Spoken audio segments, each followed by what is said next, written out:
Assalamualaikum sahabat semua.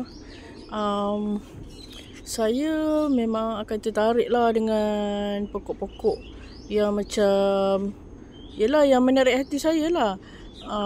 Pokok ni memang biasa je, tapi yang luar biasanya sebab colour dia tu telah menarik hati saya. Yang ni kuning, yang ni lepas tu dia tebal kan. Kalau tengok dari jauh pun memang dapat rasakan daun dia tebal.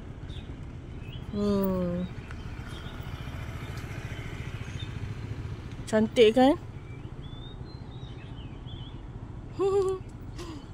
Cantik.